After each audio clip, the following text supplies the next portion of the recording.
ভুল হতেই পারে, মানুষ ভুলের ঊর্ধ্বে নয়। কুল্লুকুম খাত্তা, তোমরা সবাই ভুল করো। ওয়া খায়রুল খাত্তাইনা তাওয়াবুন, আর এই ভুলকারীদের মধ্যে আল্লাহর কাছে শ্রেষ্ঠ ভুলকারী যে লোক ভুল করার পরে তওবা করে কার কাছে? আল্লাহর কাছে। আল্লাহর কাজই তওবা কবুল করা। গাফিরিজ যামবি ওয়া কাবিলিত তাওব। আমরা ভুল করব, শয়তান ওয়াসওয়াসা দিবে আর আল্লাহ মাফ করবে, ঠিক কি না?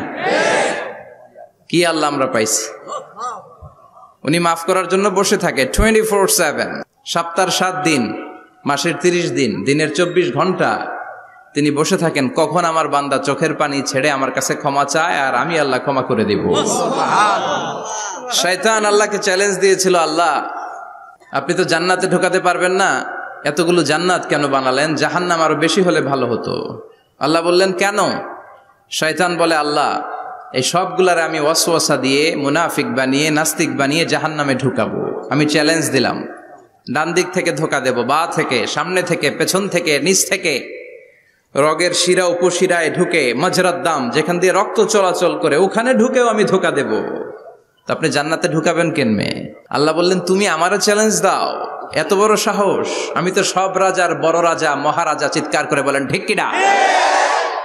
মহারাজার সাথে চ্যালেঞ্জ দেয়া যায় না। তুমি আমাকে চ্যালেঞ্জ দাও, ওকে ডান, আই টেক ইউর চ্যালেঞ্জ। আমিও তোমার চ্যালেঞ্জ নিলাম। তুমি আজীবন ধোকা দিবা, আজীবন তুমি গুমরা করবা, বেনামাজি বানাবা, জালিম বানাবা, কিন্তু আমার বান্দা কোনো তাফসীরুল কোরআনের মাহফিলে এসে কোন এক ওয়াক্তের নামাজে মসজিদে ঢুকে অথবা মাঝরাতে ঘুম ভেঙে গেলে তাহাজ্জুদের জায়নামাজে চোখের পানি ছেড়ে যখন ক্ষমা চাইবে, আমি সব গুনাহ মাফ করে দেব। তুই কি করবি?